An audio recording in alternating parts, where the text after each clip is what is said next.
ایمان پر خاتمہ یا الہی، ایمان پر خاتمہ یا الہی، ایمان پر خاتمہ یا الہی۔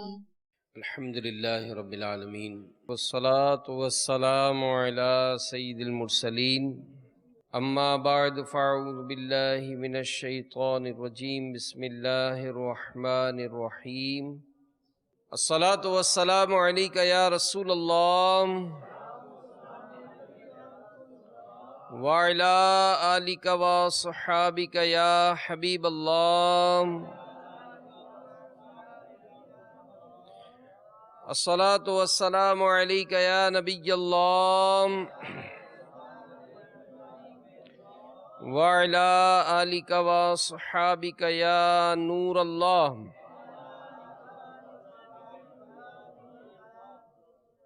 نویت سنت الاعتکاف، فرمان مصطفیٰ صلی اللہ تعالی علیہ وآلہ وسلم، نیت المؤمن خیر من عملہ، مسلمان کی نیت اس کے عمل سے بہتر ہے۔ اللہ کی رضا کے لیے، ثواب بڑھانے کے لیے اچھی اچھی نیتیں کر لیں، رضا الہی کے لیے، حصول ثواب کے لیے، علم دین حاصل کرنے کے لیے بیان میں شریک رہوں گا۔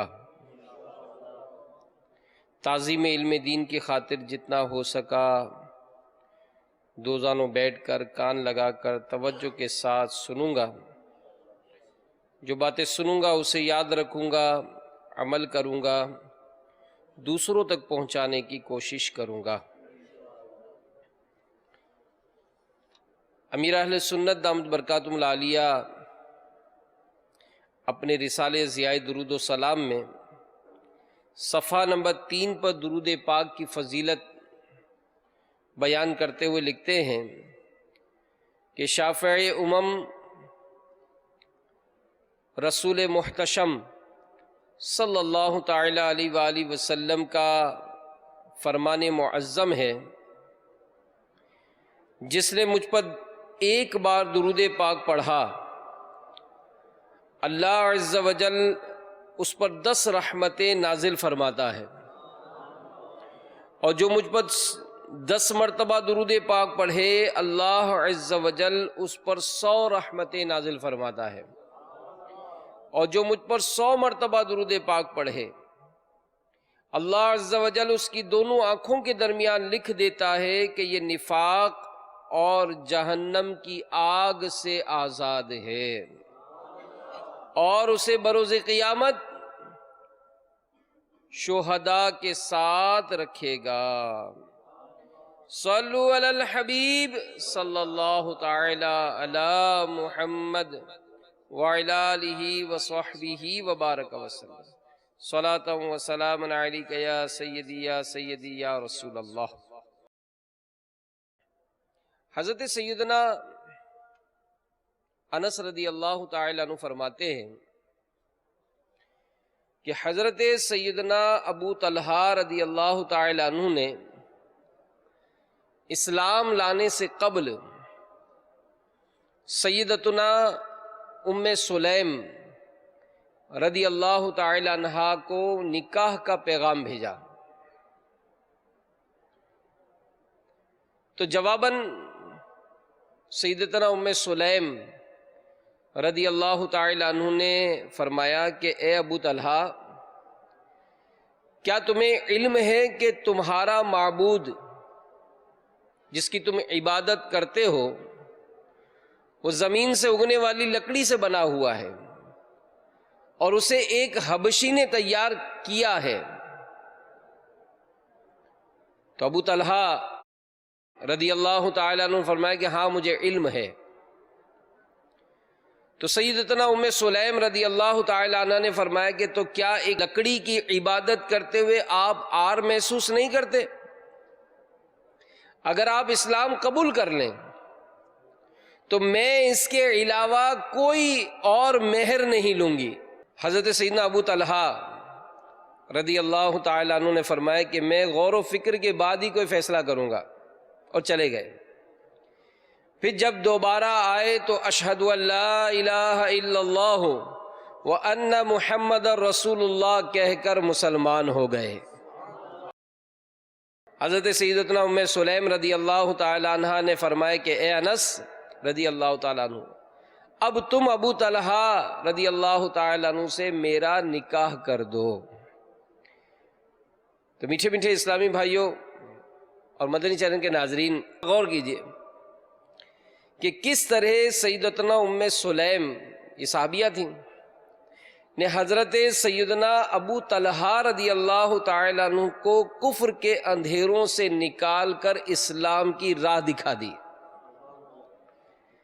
کہ اگر وہ کسی کو اسلام کی طرف راغب کر سکتی ہیں، یعنی جو خواتین ہیں، اسلامی بہنیں ہیں، عورت ہے، وہ غور کریں کہ اگر اس واقعے سے یہ درس ملتا ہے کہ اگر کوئی عورت کسی کو اسلام کی طرف راغب کر سکتی ہے تو پھر وہ اپنے رفیق حیات جو اس کا شوہر ہے، تو کیا اس کو وہ صلاۃ و سنت کی طرف راغب نہیں کر سکتی؟ تو یہ جو عورت ہے گھر میں، جو بیوی کی صورت میں آتی ہے، یہ کیا ہے؟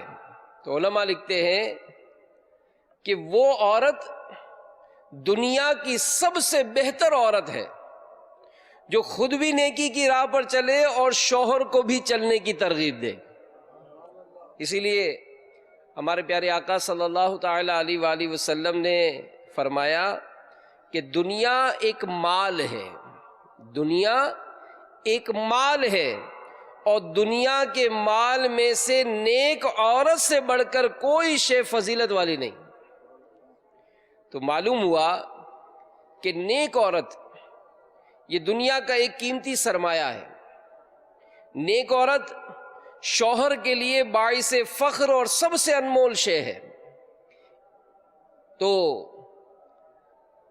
اسی لیے علماء نے اس حوالے سے بڑی پیاری باتیں نقل فرمائی ہیں۔ چنانچہ لکھا گیا کہ نیک اور پرہیزگار بیوی اور اولاد یہ مومن کی آنکھوں کی ٹھنڈک اور اس کے دل کی خوشی کا باعث ہے۔ نیک بیوی کے بارے میں حضرت سیدنا عبداللہ بن عمر رضی اللہ تعالی عنہما سے روایت ہے کہ حضور پر نور صلی اللہ تعالی علیہ وآلہ وسلم نے فرمایا کہ دنیا متاع یعنی فائدہ اٹھانے کی چیز ہے، اور دنیا کی بہترین متاع نیک عورت ہے۔ اور حضرت ابو امامہ رضی اللہ تعالی عنہ سے روایت ہے کہ رسول کریم صلی اللہ تعالی علیہ وآلہ وسلم نے ارشاد فرمایا کہ اللہ تعالیٰ سے ڈرنے کے بعد مومن کے لیے نیک بیوی سے بہتر کوئی چیز نہیں۔ اگر اسے حکم دیتا ہے تو وہ اطاعت کرتی ہے، اگر وہ اسے دیکھے تو خوش کر دے اور اس پر قسم کھا بیٹھے تو سچی کر دے، کہیں چلا جائے تو اپنے نفس اور شوہر کے مال میں بھلائی کرے، یعنی اس کی عزت میں خیانت نہ کرے اور اس کا مال ضائع نہ کرے۔ تو میرے میٹھے میٹھے اور پیارے پیارے اسلامی بھائیوں، اللہ تعالی ہمارے ماحول کو مدنی ماحول بنا دے، کیونکہ فی زمانہ یہ بات دیکھی جاتی ہے کہ چونکہ تربیت کی کمی ہے، تربیت کی کمی ہے، والدین اگرچہ بچوں کی تربیت کرتے ہیں لیکن اسلامی روح سے ان کی تربیت کا بڑا فقدان ہے۔ لہذا گھر میں اگر بیٹی کی شادی ہوتی ہے تو یہ بھی ایک مسئلہ ہے کہ وہ نیک بیوی کیسے ثابت ہو، کیونکہ آج مطلب طرح طرح کے جو لٹریچر ہیں، طرح طرح کے جو ذرائع ہیں، اس کے ذریعے جو ہے وہ بہت ہی ماحول خراب ہوتا گیا، اور عورتوں نے مطلب اپنے آپ کو بہت آزادی لینے کی مطلب ترکیبیں بنانا شروع کی، حالانکہ اسلام نے عورتوں کو کیا مقام دیا۔ اس ضمن میں دعوت اسلامی کے اشاعتی ادارے مکتبۃ المدینہ کا شائع کردہ ماہنامہ فیضان مدینہ جو کہ امیر علیہ سنت نے دعائیں عطا فرمائی کہ ہر ماہ کے لیے جو اس کو بک کرائے، سالانہ ممبر بن جائے، تو اس کے لیے دعائیں عطا فرمائی اور کسی اور کو بھی یہ دلوائے۔ تو اس میں بڑے پیارے پیارے مضمون ہیں۔ تو ماہ فروری، ماہ جمادی الاولیٰ، اس کا جو ماہنامے کا شمارہ ہے، اس کے صفحہ نمبر 47 سے میں چند مدنی پھول عرض کرتا ہوں کہ جس میں کچھ اس طرح سے مضمون ہے کہ اسلام نے عورت کو کیا دیا۔ تو منقول ہے کہ نبی کریم صلی اللہ علیہ وآلہ وسلم کی آمد سے پہلے عورتوں کے ساتھ کیے جانے والے سلوک کے تصور سے ہی یہ بدن پر کپ کپی طاری ہو جاتی ہے کہ کسی کے ہاں بیٹی کی ولادت ہو جاتی تو غم اور غصے کے مارے اس کا چہرہ سیاہ ہو جاتا۔ غصے کی آگ بجھانے اور شرمندگی کو مٹانے کے لیے اس ننھی کلی کو زندہ ہی مسل دیا جاتا۔ اگر اسے زندہ رہنے کا موقع مل بھی جاتا تو وہ زندگی بھی کسی عذاب سے کم نہ ہوتی تھی۔ جی ہاں، جانوروں کی طرح مارنا پیٹنا، بدن کے اعضاء کاٹ دینا، میراث سے محروم کر دینا، پانی کے حصول کے لیے دریاؤں کی بھیٹ چڑھا دینا عام بات تھی۔ اور یہاں تک اس ظالم معاشرے میں کیا ہوتا کہ اگر باپ کا انتقال ہو جاتا، باپ مر جاتا، تو بیٹا اپنی ہی ماں کو لونڈی بنا لیتا، کہیں مال وراثت کی طرح اسے بھی بانٹ لیا جاتا۔ ایسے ظلم و ستم کے باوجود عورت ایک نوکرانی اور نفسانی خواہشات پورا کرنے کا آلہ ہی سمجھی جاتی۔ بے بسی کے اس عالم میں لاچار عورتوں کی مدد اور ان کے غموں کا مداوع کرنے والا کوئی نہ تھا۔ بالآخر سالوں سے جاری ظلم و ستم کی اندھیری رات ختم ہوئی، اسلام کا سورج طلوع ہوا، اور جس نے اس جہالت بھرے ماحول کو بدل کر رکھ دیا کہ اسلام نے عورت کو عزت و شرف کا وہ بلند مقام عطا کیا جو صرف اسلام ہی کا خاصہ ہے۔ اگر عورت ماں ہے تو اس کے قدموں تلے جنت رکھی ہے۔ بیٹیوں کی پرورش پر یوں فرمایا میرے آقا صلی اللہ علیہ وآلہ وسلم نے کہ جس پر بیٹیوں کی پرورش کا بار پڑ جائے اور وہ ان کے ساتھ حسن سلوک کرے تو یہ بیٹیاں اس کے لیے جہنم سے آڑ یعنی رکاوٹ بن جائیں گی۔ اگر عورت بیٹی، بہن، پھوپھی، خالہ، نانی یا دادی ہے تو اس کی کفالت میں فرمایا میرے آقا صلی اللہ تعالی علیہ وآلہ وسلم نے کہ جس نے 2 بیٹیوں یا 2 بہنوں یا 2 خالوں یا 2 پھوپھیوں یا نانی اور دادی کی کفالت کی تو وہ اور میں جنت میں یوں ہوں گے۔ اور رسول اللہ صلی اللہ علیہ وآلہ وسلم نے اپنی شہادت اور اس کے ساتھ والی انگلی کو ملایا۔ اور اگر عورت بیوی ہے تو اسے انس و محبت کی علامت یوں بنایا کہ تمہارے لیے تمہاری ہی جنس سے جوڑے بنائے کہ ان سے آرام پاؤ، اور تمہارے آپس میں محبت اور رحمت رکھی، انہیں پانی پلانے پر اجر کا بشارت عطا فرمائی، اور ان کے حقوق یوں بیان کیے عورتوں کے لیے بھی مردوں پر شریعت کے مطابق ایسے ہی حق ہے جیسا ان عورتوں پر ان کا عورتوں پر ہے، اور ان کے ساتھ اچھے برتاؤ کا حکم دیا۔ تو میرے میٹھے میٹھے اور پیارے پیارے اسلامی بھائیوں، مدنی چینل کے ناظرین، اسلام نے عورتوں کو جو مقام اور مرتبہ عطا فرمایا اس سے صاف ظاہر ہے کہ اسلام عورتوں کا سب سے بڑا محسن ہے۔ اس لیے عورتوں کو اسلام کا احسان مند ہونے کے ساتھ ساتھ اس کے احکامات پر عمل کرنے کی کوشش کرنی چاہیے۔ تو بڑا پیارا مضمون یہ اس ماہنامہ فیضان مدینہ میں نقل کیا گیا۔ تو میرے میٹھے میٹھے اور پیارے پیارے اسلامی بھائیوں، ایک نیک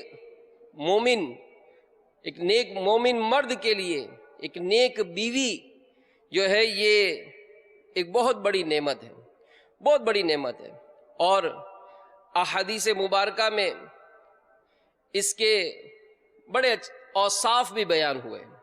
چنانچہ حضرت ابو امامہ رضی اللہ تعالی عنہ سے روایت ہے، حضور اقدس صلی اللہ علیہ وآلہ وسلم نے ارشاد فرمایا کہ تقوی کے بعد مومن کے لیے نیک بیوی سے بہتر کوئی چیز نہیں، کہ اگر وہ اسے حکم دے تو وہ اطاعت کرے، اور اگر اسے دیکھے تو خوش کر دے، اور اس پر قسم کھا بیٹھے تو قسم سچی کر دے، کہیں چلا جائے تو اپنے نفس اور شوہر کے مال میں بھلائی کرے۔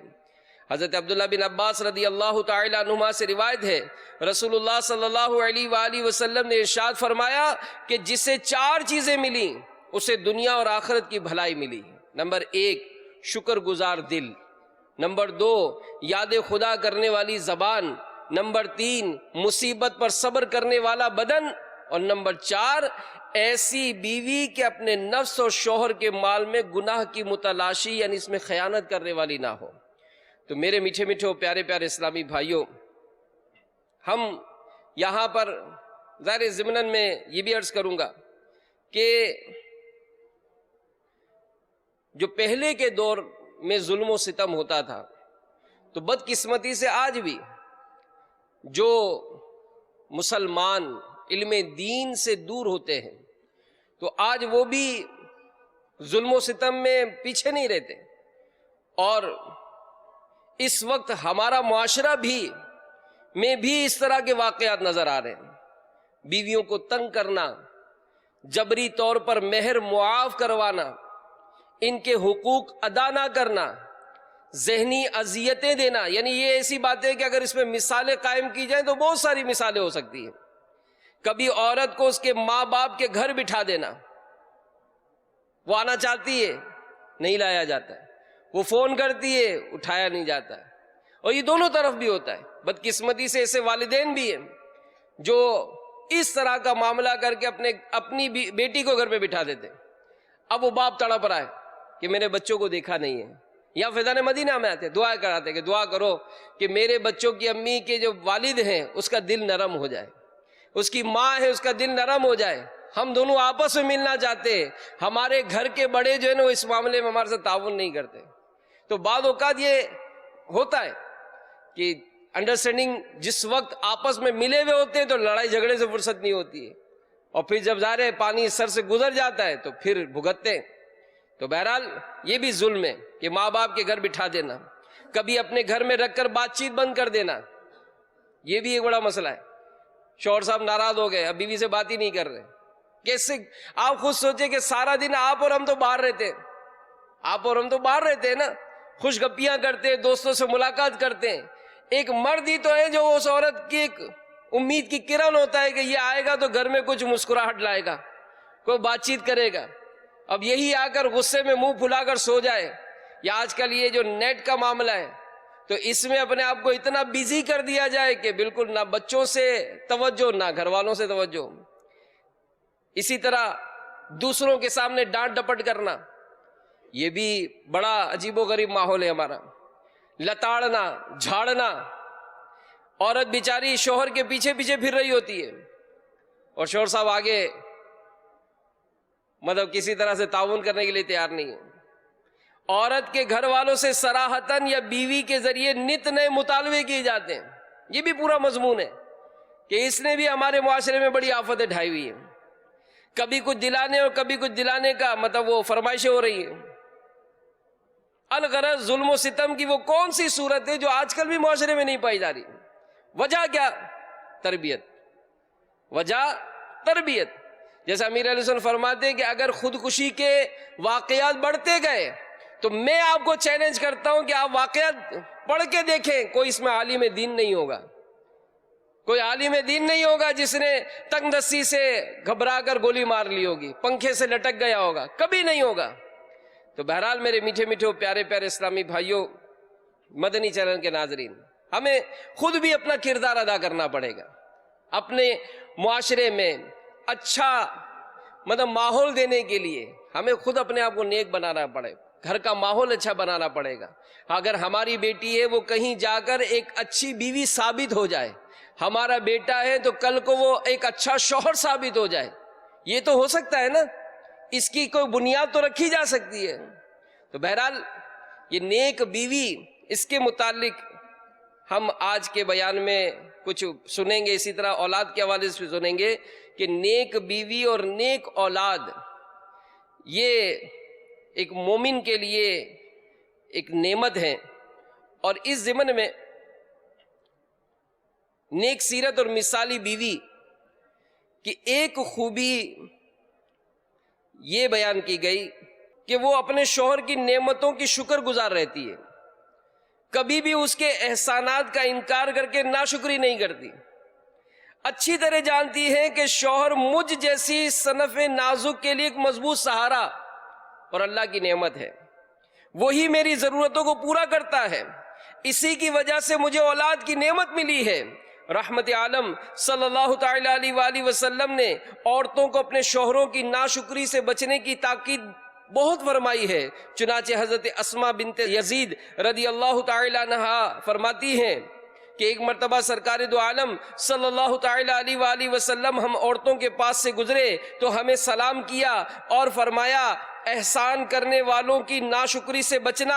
ہم نے عرض کی احسان کرنے والوں کی ناشکری سے کیا مراد ہے؟ فرمایا ممکن تھا کہ تم میں سے کوئی عورت طویل عرصے تک بغیر شوہر کے اپنے والدین کے ساتھ پاس بیٹھی رہتی، بوڑھی ہو جاتی، لیکن اللہ نے اسے شوہر عطا فرمایا، اس کے ذریعے مال اور اولاد کی نعمت سے سرفراز فرمایا۔ اس کے باوجود جب وہ غصے میں آتی ہے تو کہتی ہے کہ مجھے اس سے کبھی بھلائی دیکھی نہیں ہے۔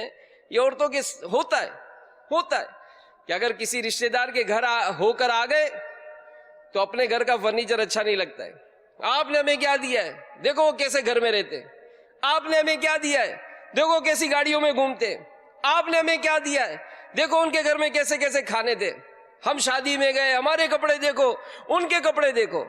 تو یہ ناشکری نہیں ہے، بلکہ اس ضمن میں ایک بڑی پیاری بات پڑھی، آپ بھی سنیے، ایمان تازہ ہوگا، کہ ایک آدمی کی شادی ایسی لڑکی سے ہوئی جسے وہ پسند کرتا تھا، اور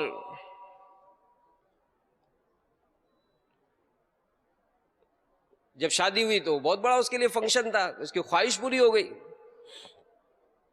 اور خیر شادی ہو گئی۔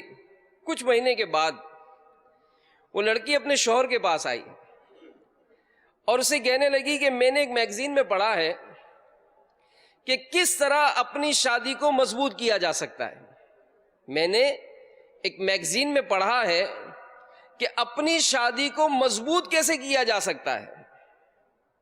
اس کے لیے ہمیں یہ کرنا ہوگا کہ ہم دونوں ایک لسٹ تیار کریں جس میں ہم ایک دوسرے کی وہ تمام باتیں لکھیں جو ہمیں ایک دوسرے میں بری لگتی ہیں، ٹھیک ہے؟ یعنی میں آپ کی برائی لکھوں جو مجھے بری لگتی ہے، آپ میرے اندر برائی جو دیکھتے ہیں وہ لکھیں، پھر کیا ہوگا؟ تو پھر ایسا ہوگا کہ ہم اس پہ بات کریں گے کہ کس طرح ہم اسے حل کر سکتے ہیں اور اپنی زندگی ایک ساتھ خوشی خوشی گزار سکتے ہیں۔ اس کا شوہر راضی ہو گیا۔ اس لڑکی نے کہا کہ ہم دونوں الگ الگ کمروں میں جائیں گے اور ان باتوں کے بارے میں سوچیں گے جو ہمیں خفا کرتی ہیں۔ تو انہوں نے اس بارے میں پورا دن سوچا، تمام باتیں جو انہیں ناراض کرتی گئیں وہ سوچتے گئے۔ اگلے دن صبح ناشتے کی میز پر انہوں نے فیصلہ کیا کہ وہ اپنی اپنی لسٹ پڑھیں گے۔ تو اس کی بیوی نے کہا کہ سب سے پہلے میں لسٹ پڑھوں گی۔ تو اس نے اپنی لسٹ نکالی، اب اس میں بہت ساری چیزیں تھیں، 3 صفحات پر وہ تمام عادتیں لکھ دیں جو شوہر کی بری لگتی تھی اس کو۔ جیسے اس نے چھوٹی چھوٹی شکایتوں کی وہ لسٹ پڑھنا شروع کی تو اس نے دیکھا کہ اس کے شوہر کی آنکھوں میں آنسو آنے لگے۔ تو اس نے اپنے شوہر سے پوچھا کیا ہوا؟ تو اس پر شوہر نے جواب دیا کچھ نہیں، بس تم لسٹ پڑھتی رہو۔ وہ لڑکی پڑھتی گئی جب تک اس کی 3 صفحات اس نے پورے سنا دیے شوہر کو۔ اب اس نے لسٹ میز پر رکھی، اپنے ہاتھ باندھ کر بیٹھ گئے۔ اس کے بعد اس نے خوش ہو کر اپنے شوہر سے کہا کہ اب آپ لسٹ پڑھیں تاکہ پھر وہ لوگ دونوں بیٹھ کر ڈسکس کریں گے کہ یہ مسئلہ حل کیسے ہوگا۔ تو اس کے شوہر نے بہت نرمی سے کہا کہ میری لسٹ میں نے کچھ بھی نہیں لکھا ہے، میں سوچتا ہوں کہ تم جیسی بھی ہو اچھی ہو، میرے لیے بالکل مکمل ہو، میں نہیں چاہتا کہ تم میرے لیے کچھ بھی بدلو، تم بہت خوبصورت سیرت ہو، میں کبھی تمہیں بدلنا نہیں چاہوں گا، نہ ہی ایسی کوشش کروں گا۔ تو وہ لڑکی اپنے شوہر کی پرخلوص محبت، اس کی پیار کی گہرائی اور اپنے لیے اس کی سوچ دیکھ کر بہت متاثر ہوئی، آنکھیں جھک گئیں۔ تو یہاں پر سمجھانے کا مقصد یہ کہ اگر کوئی بھی کسی کے عیب دیکھنا چاہے گا تو عیبوں سے عاری کون ہوگا؟ یہاں تو بات انڈرسٹینڈنگ کی ہوگی نا، کہ ہم اور آپ آپس میں انڈرسٹینڈنگ کیسے پیدا کریں گے؟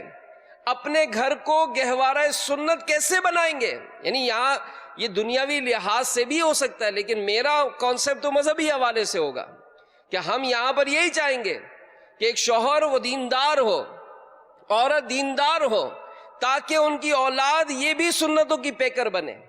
یہ گھر جو ہے یہ کوئی تھیٹر نہ ہو، یہ کوئی اسٹوڈیو نہ ہو، یہ کوئی سینما گھر نہ بنے، بلکہ یہ گھر گہوارہ سنت بنے۔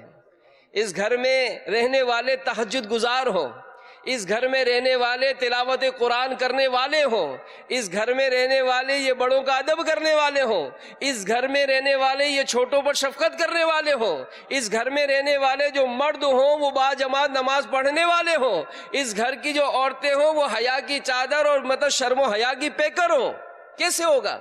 جب تک ہم آپس میں اس کے متعلق انڈرسٹینڈنگ پیدا نہیں کریں گے۔ تو میرے میٹھے میٹھے و پیارے پیارے اسلامی بھائیوں، مدنی چینل کے ناظرین، اس معاملے میں ہم سب نے غور کرنا ہے اور یہ دیکھنا ہے کہ ہم اپنے گھر کو، اپنے معاشرے کو سنتوں بھرا معاشرہ کیسے کر سکتے ہیں۔ تو شوہر کو خوش کرنے والی عورت کو بہترین عورت قرار دیا گیا۔ ہمارے پیارے آقا صلی اللہ تعالی علیہ وآلہ وسلم کا ارشاد ہے کہ جو کہ نیک عورت کی خوبیاں بیان کرتے ہوئے ارشاد فرمایا کہ اگر اس کا شوہر اسے دیکھے تو اپنے ظاہری اور باطنی حسن و جمال سے اسے خوش کر دے۔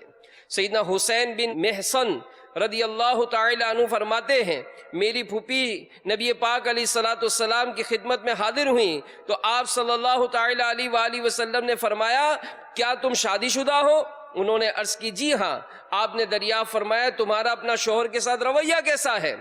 عرض کی، میں اس کے حقوق پوری کرنے میں کوئی کمی نہیں کرتی مگر جس سے میں عاجز آ جاؤں۔ ارشاد فرمایا، خیال رکھنا تمہارا اس کے ساتھ کیسا رویہ ہے، کیونکہ وہی تمہاری جنت اور تمہاری دوزخ ہے۔ تو اس ضمن میں پھر میں آپ سے یہ عرض کروں گا، تربیت اللہ کی رحمت ہے، دعوت اسلامی کا مدنی ماحول ملا جو ہم کو مطلب پکڑ کر کسی نہ کسی طرح، کسی نہ کسی انداز سے ہماری تربیت کی جا رہی ہے۔ چنانچہ دعوت اسلامی کے اشاعتی ادارے مکتبۃ المدینہ کے ماہنامہ فیضان مدینہ، جی ہاں، جس کو ہر گھر میں ہونا چاہیے، ہر اسلامی بھائی کو چاہیے کہ اس کو بکنگ کرا لے، ماہانہ بکنگ کرا کر ہر ماہ اپنے گھر پر حاصل کر لے۔ اس میں ہی جو جمادی الاولیٰ فروری 2017 کا جو شمارہ ہے، اس میں بیوی کو کیسا ہونا چاہیے، اس میں پورا مضمون موجود ہے۔ چنانچہ لکھا گیا کہ شادی کے بعد زندگی کا ایک نئے دور کا آغاز ہوتا ہے، اسے پرسکون اور خوشحال بنانے میں میاں بیوی دونوں کا کردار ہے۔ چنانچہ انہیں ایک دوسرے کا خیر خواہ، ہمدرد، سخن فہم یعنی بات کو سمجھنے والا، مزاج آشنا، مزاج کو جاننے والا، غم گسار اور دل جوئی کرنے والا ہونا چاہیے۔ کسی ایک کی سستی اور لاپرواہی اور نادانی یہ گھر کا سکون برباد کر سکتی ہے۔ تو بیوی کو کیسا ہونا چاہیے فروری کے شمارے میں، اور شوہر کو کیسا ہونا چاہیے یہ جنوری کے شمارے میں، اور مارچ کے شمارے میں آیا ہے کہ اولاد کو کیسا ہونا چاہیے۔ تو اللہ کی رحمت ہے، یہ تربیت چاہیے نا ہم کو، اس بارے میں ہماری شریعت، ہمارا اسلام یہ کیا بیان کرتا ہے، ہمیں اس کا علم ہونا چاہیے۔ چنانچہ فرمایا گیا بیوی کو کیسا ہونا چاہیے اس ضمن میں کہ شوہر حاکم ہوتا ہے، بیوی محکوم، اس کے الٹ کا خیال بھی کبھی دل میں نہ لائے، لہذا جائز کاموں میں شوہر کی اطاعت کرنا بیوی کو شوہر کی نظروں میں عزت بھی بخشنے کا اور وہ آخرت میں انعام کی بھی حقدار ہوگی۔ چنانچہ میرے آقا صلی اللہ تعالی علیہ وآلہ وسلم کا فرمان ہے، عورت جب 5 نمازیں پڑھے، رمضان کے روزے رکھے، اپنی شرمگاہ کی حفاظت کرے، اپنے شوہر کی اطاعت کرے تو اس سے کہا جائے گا کہ جنت کے جس دروازے سے چاہو داخل ہو جاؤ۔ مختصر سی زندگی ہے، مختصر سی زندگی ہے، شریعت و سنت کے مطابق زندگی گزاری، انشاءاللہ قبر میں بھی مزے ہوں گے، آخرت میں بھی سرخروئی نصیب ہوگی، اور انشاءاللہ آقا کے صدقے جنت میں بھی داخلہ نصیب ہو جائے گا۔ بیوی کے لیے یہ بھی ضروری ہے کہ شوہر کے احسانات کی ناشکری سے بچے، کہ یہ بری عادت نہ صرف اس کی دنیاوی زندگی میں زہر گھول دے گی بلکہ آخرت بھی تباہ کر دے گی۔ آپ نے ہمیں کیا دیا ہے یہ ڈکشنری سے نکال دیں، جو نصیب میں مقدر میں ہوگا انشاءاللہ مل ہی جائے گا۔ آپ کے گھر میں اگر گاڑی نے آنا ہے، کار نے آنا ہے تو آنا ہی آنا ہے، کوئی روک نہیں سکے گا. آپ کے نصیب میں اگر کوئی اچھا گھر، اپنا گھر ہونا ہے تو ہو جائے گا. اپنا دل چھوٹا نہ کریں. یہ تقسیم کس نے کی ہے؟ بھائی فلاں اچھے گھر میں گیا، اس کو اچھا گھر کس نے دیا؟ اللہ نے دیا نا. اس کو اچھی گاڑی ملی، کس نے دی؟ اللہ نے دی. وہ اچھا کھاتا پہنتا ہے، اس کا فرنیچر اچھا ہے، اس کے گھر میں بہت اچھا امن و سکون ہے، بہت اس کو آسائشیں ملی، کس نے دی؟ اللہ نے دی. اللہ چاہے گا ہمیں بھی عطا فرمائے گا. بس اللہ سے یہ دعا کرنی چاہیے کہ یا اللہ ہمیں ہر حال میں اپنا شکر گزار بندہ بنا. پھر اسی طرح بیوی کو کیسا ہونا چاہیے کہ شوہر کام کاج سے واپس آئے تو گندے کپڑے، الجھے بال اور میلے چہرے کے ساتھ اس کا استقبال اچھا تاثر نہیں چھوڑتا ہے، بلکہ شوہر کے لیے بناؤ سنگھار بھی اچھی اور نیک بیوی کی خصوصیات میں شمار ہوتا ہے. اپنے شوہر کے لیے بناؤ سنگھار کرنا اس کے حق میں نفل نماز سے افضل ہے. سبحان اللہ. چنانچہ فتاوی رضویہ میں ہے کہ عورت کا اپنے شوہر کے لیے زیور پہننا، بناؤ سنگار کرنا باعث اجر عظیم اور اس کے حق میں نماز نفل سے افضل ہے. تو یہ جو لڑائی جھگڑے ہوتے ہیں نا، اس کا حل ہی مسکراہٹ ہے. اس کا حل ہی مسکراہٹ ہے کہ آپس میں اگر مسکراتے رہیں گے تو جھگڑے ہی ختم. اور یہ تربیت مرد کے لیے بھی ہے، کیونکہ وہ یہ سمجھتے ہیں کہ سارا دن ہم نے کام کاج کیا ہے تو جناب اب ہم گھر میں آئیں تو سارا ہم جو چاہیں کریں. ایسا نہیں. آپ کی بھی تو مسکراہٹ چاہیے نا. آپ کے بچے دروازہ پر بیل سنتے ہیں، سو جاؤ سو جاؤ ابو آ گئے، تو یہ ابو ہے کیا ہے؟ کانٹا ہے کہ ابو کے آتے ہی مطلب آنکھ فوراً بستر میں گھس جانا ہے. ابو کا غصہ بہت ہے، ابو غصے والے بہت ہیں. ابو کو نرم ہونا چاہیے. اس ضمن میں اسی معنی میں فیضان مدینہ میں ایک بڑی پیاری بات لکھی ہے کہ ایک شخص اپنے گھریلو جھگڑوں سے تنگ تھا. ایک شخص کے گھر میں جھگڑے بہت ہوتے تھے، تو ماہر نفسیات سے مشورہ کیا اس نے. تو اس نے کہا کہ آج جب گھر جاؤ اور دروازہ کھلے تو مسکرا کر گھر میں داخل ہونا ہے. کیا کرنا؟ مسکرا کر گھر میں داخل ہونا. اس نے ایسا ہی کیا. اب اس نے جو مسکرایا تو اس کی بیوی اس کو دیکھ کے بے ہوش ہو گئی. جب اس سے وجہ پوچھی گئی کہ تم بے ہوش کیسے ہو گئی، تو اس نے بتایا کہ یہ جب بھی گھر میں آتے تھے منہ بنا ہوتا تھا، آج یہ مسکرائے تو خوشی کے مارے خود پر قابو نہ رکھ سکی اور بے ہوش ہو گئی. تو یہ ہے. اور اسی طرح جو عورت ہوتی ہے، اس کے متعلق بھی امیر اہل سنت نے مدنی مذاکرے میں فرمایا کہ ایک پیر صاحب تھے تو ایک عورت آئی ان کے پاس. وہ کہا کہ حضور میرے گھر میں لڑائی جھگڑا بڑا رہتا ہے، آپ کوئی تعویذ دے دیں کہ جیسے میرے شوہر گھر میں داخل ہوتے بس ہماری جنگ شروع ہو جاتی ہے. کہ اچھا. چنانچہ وہ ایک کاغذ لیا اور اس کو کچھ لپیٹا اور اس کو دیتے ہوئے کہا کہ جب تمہارا شوہر گھر میں داخل ہو تو اس کو دونوں دانتوں کے درمیان میں دبا لینا، اور جتنا تم کو غصہ آئے یا ادھر غصہ ہے تو اس کو زیادہ دبانا. اب وہ عورت لے کے چلی گئی. اب کچھ دنوں کے بعد وہ عورت واپس آئی. کہا حضرت بڑا امن ہو گیا، بڑا امن ہو گیا اور ہمارے گھر میں جھگڑے ختم ہو گئے، تو اب میرے لیے کیا حکم ہے؟ کہ بس وہ تعویذ استعمال کرتے رہنا. اچھا. اب وہ عورت جب گئی تو جو قریب مرید تھے خاص، جن کو پیر صاحب سکھایا کرتے تھے تعویذات، تو انہوں نے پیر صاحب سے کہا کہ پیر صاحب یہ کون سا تعویذ دیا آپ نے؟ کبھی ہم کو تو سکھایا نہیں تعویذ. تو پیر صاحب نے کہا اس کو میں کیا تعویذ دینا تھا، مجھے پتا تھا وہ سارا دن گھر سے کام کاج سے آتا ہوگا اور جیسے ہی گھر میں گھستا ہوگا تو یہ فائرنگ شروع ہوتی ہوگی زبان سے. تو میں نے کہا اس کی زبان بند کرنے کا طریقہ کیا؟ تو اس کو کاغذ ہی لپیٹ کے دے دیا کہ دونوں دانتوں کے درمیان بند کر لینا. تو 32 سپاہیوں کے پہرے میں جو زبان ہے نا یہ قید ہو گئی. جب اس کی زبان نہیں چلی تو جھگڑا ختم ہو گیا. تو یہی ہے کہ ہمارا اگر مسئلہ ہے تو وہ زبان سے ہی تو ہے. بھائی بازار میں بھی لڑائی جھگڑا ہوتا ہے تو پہلے کیا ہوتا ہے؟ لفظہ پائی ہوتی ہے. اے اندھا ہے کیا؟ بولا. اب وہ بتائے گا کہ اندھا ہوں کہ نہیں ہے. تو یہی ہوتا ہے نا.